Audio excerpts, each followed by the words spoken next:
एक सज्जन पुरुष रहते थे, तो उनके घर के सामने एक स्वर्णकार का मकान था। वो अपने मकान में ही दुकान रखे हुए था स्वर्णकार की, तो उसका बहुत बेईमानी का स्वरूप था।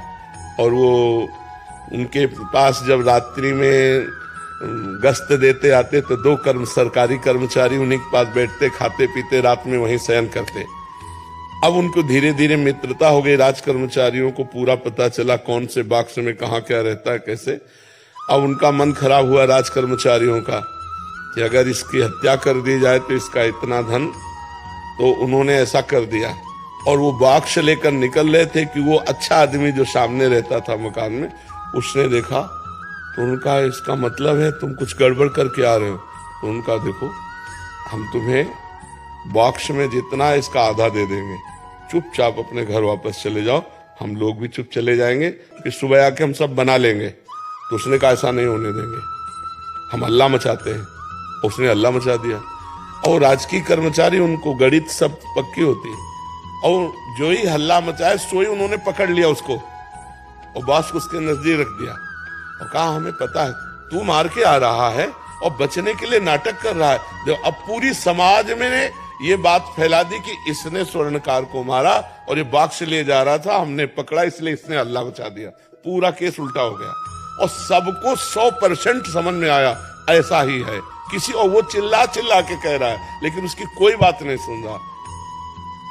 मुकदमा हुआ, जज के सामने जब खड़ा हुआ हो तो रो दिया और कहा जिसकी कसम खवा लो, यद्यपि मैं फंस चुका हूं। उनके पास प्रमाण है, मेरे पास प्रमाण नहीं, पर मैं आपसे रो के कहता हूं मैं सत्य हूं, इस केस में मेरे द्वारा कोई पाप नहीं हुआ। जज ने कहा कि ठीक है, इसका हम प्रमाण निकलवा लेंगे। एक जिंदा आदमी मुर्दे का सो बनाया ऐसे उसमें और कहा लावारिस लाश थी, अब इसका अंतिम संस्कार करने जाना है।